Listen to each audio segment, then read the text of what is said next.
Yo, this hot, this the spot, there it is pod.com. We're interviewing the best comedians, so tune in quick and get your ears receiving them. We talking about life and life to stream right to you, from the microphone right to your home, dude. Side note, this might get embarrassing, but no, don't sweat, yo, cause there it is.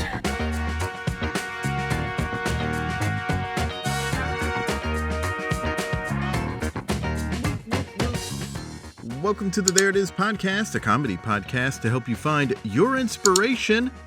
I'm your host, Jason Farr. Let's do this.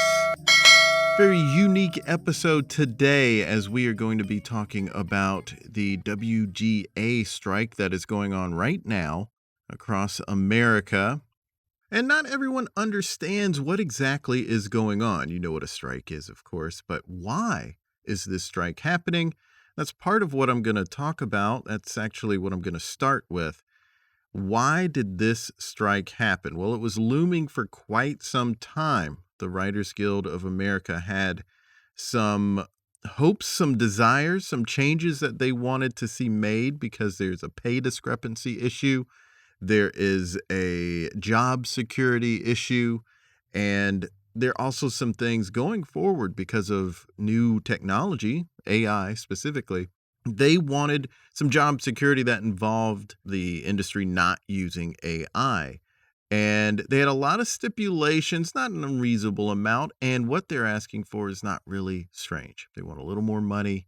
They want a certain amount of people to definitely get hired, and certain minimums to be met, certain weekly pays to be met. And when it came to AI, to not use it to write scripts or to rewrite scripts. And the AMPTP, which is the Alliance of Motion Picture and Television Producers, balked at that. They rejected that. They didn't offer a real counter to that other than, well, we're willing to meet yearly to talk about advancements in technology. That is not a counteroffer. There were many things that was asked by the WGA that the AMPTP just flat out rejected and didn't even offer a counter. It's like they refused to make a counter, and that's troubling. Some of you may remember back in 2007, 2008, there was a writer's strike. And back when that happened, because I remember, a lot of it had to do with streaming.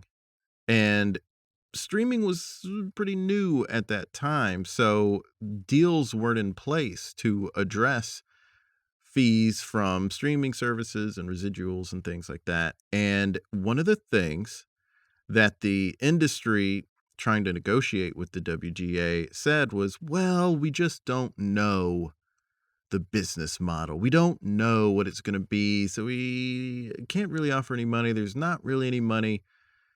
Well, we have seen since then that they knew exactly where this industry was going, and they knew exactly that they were going to be charging what they were going to be charging and what they could potentially make charging for fees, for signing up for their streaming services. So the notion that they just didn't know, they couldn't possibly know how much they could offer, is not really true. And they've clearly made a killing on that. But they try to pretend like, well, we don't even know if that's the direction we're going. It was bogus. So I don't really see the AMPTP as being particularly honest. I don't think they are acting in good faith when it comes to this current situation that the WGA is in. Because now they're acting like, well, we don't have the money for that, and we can't afford that. We can't do that. Well, there were record profits last year. There were CEOs of these companies that made $40 million, $50 million, $80 million. Zaslav, who is heading up Warner Brothers, made almost $250 million in salary last year. That's one guy. And also, it should be pointed out that what the WGA is asking for an increase is the same amount of money that Super Mario Brothers made in one weekend recently, worldwide. Just one weekend. That movie made the amount that the WGA is asking for to spread out It's just absurd that like this one project could could foot the bill that the WGA is asking for, and the producers are saying, "Oh no, this is ridiculous." Like, you have enough projects, you're making enough money. And it's really absurd that there are writers who they have jobs and they are struggling to make ends meet.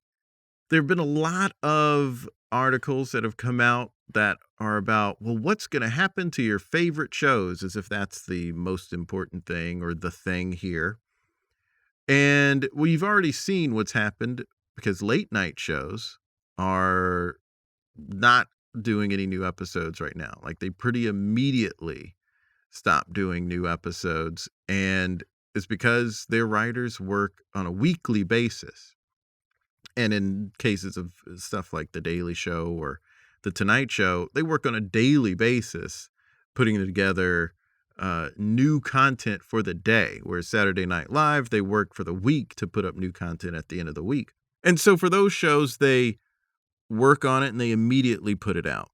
So there's just not time at this point to like go back to old scripts, and they can't do it. Now network shows are working based on old scripts, and then they're going to be out of stuff. And that'll be the next thing that you see just sort of end. And then daytime soaps. Now those will film a month in advance, and they do a lot a day. And so there'll be a long time period here of daytime soaps airing new episodes, but then that'll go. And then people aren't really sure with streamers. Netflix, for instance, has a lot of content in the can, and they can ride this out for a long time. And this is the problem for writers. As I mentioned, these studios, they had record profits. They're going to have huge numbers still. And the people who are making these decisions are multi-millionaires. They're fine. They don't have to worry about paying rent, paying the light bill, paying for their internet. They don't have to worry about any of that. These writers are broke in a lot of cases. So the situation for them is much more dire, and yet they are striking because the long-term situation is even worse.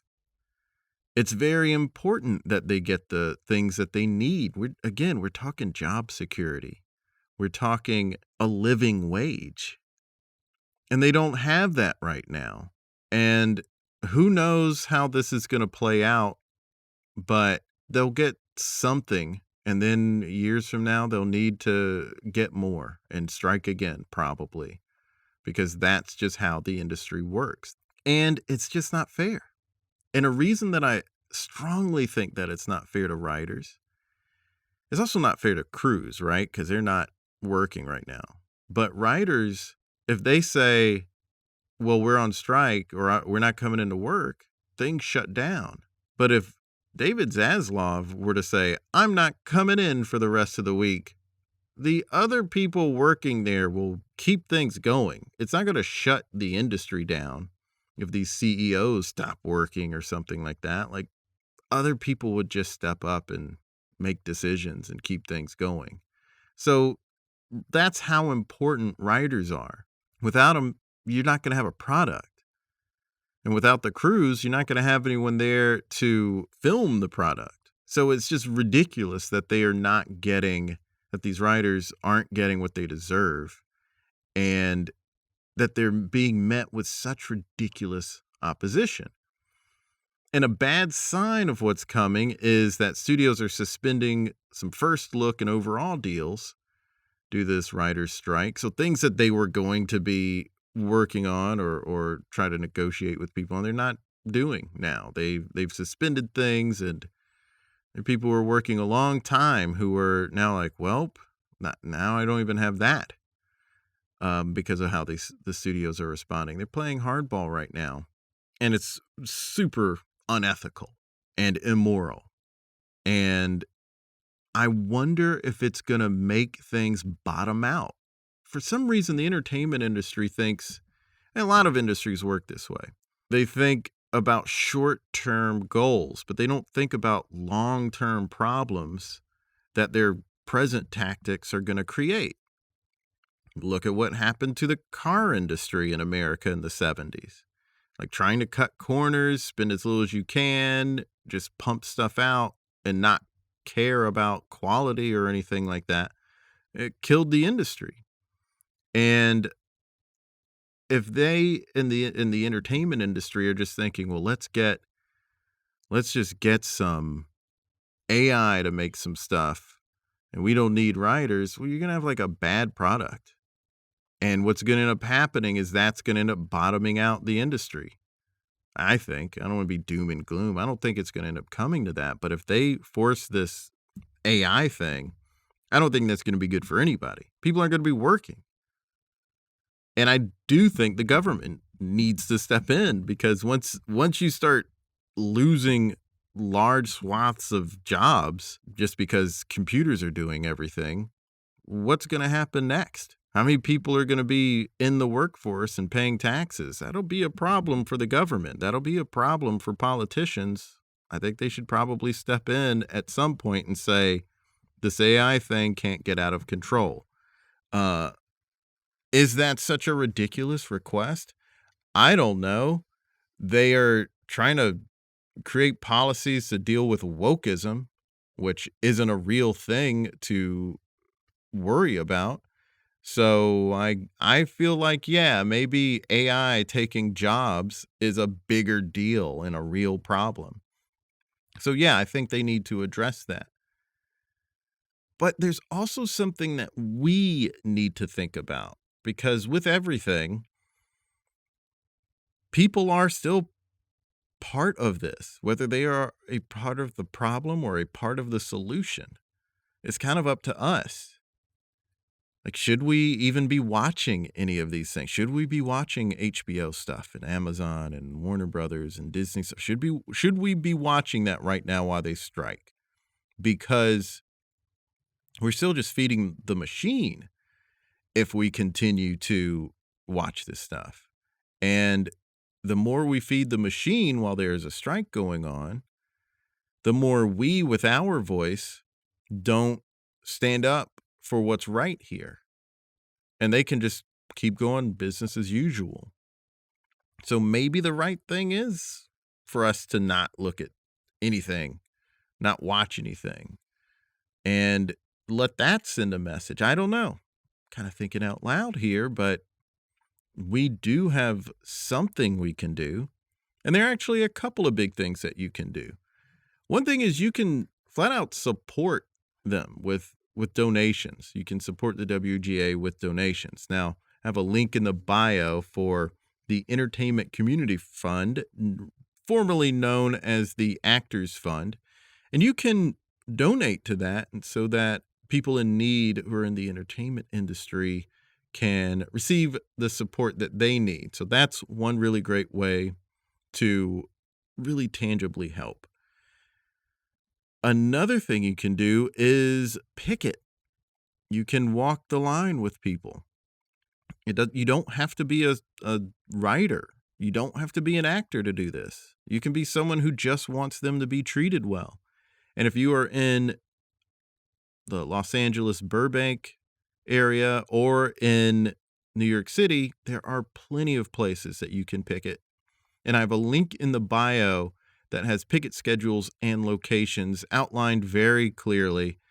And they have days and hours that you can go in and picket. And you can RSVP to picket, and it's very organized. And I strongly suggest that you do that. There are plenty of places in the Los Angeles, Burbank area, but there are quite a few in the New York City area. And they need you. They need you to speak up. They need you to say what's right here. And anything you can do to support them will be helpful. I think another thing, and this is really probably not a popular opinion, but something that I learned kind of randomly last year, was that a big way that people can kind of get these companies to do right and to change is to invest. Hear me out.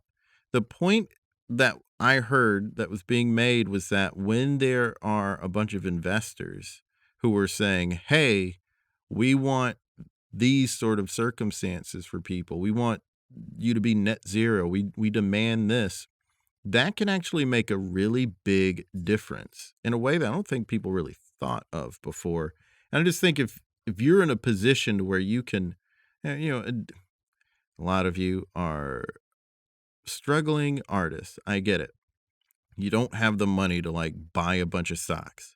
But if a bunch of people who are in our position put money in and then start demanding, we're shareholders, right? If that's the case, and that's kind of their bottom line. We want to make sure that the shareholders feel like that.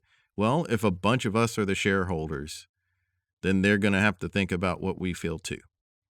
That is a long-term thing that we do need to start addressing, and I just don't hear a lot of people say, I don't hear anybody say that in the national discussion about this or anything like it. And it does affect everything we're dealing with. If we put our money where our mouths are when it comes to being shareholders and investors with companies, it can really make a big difference when it comes to the environment and also with this issue.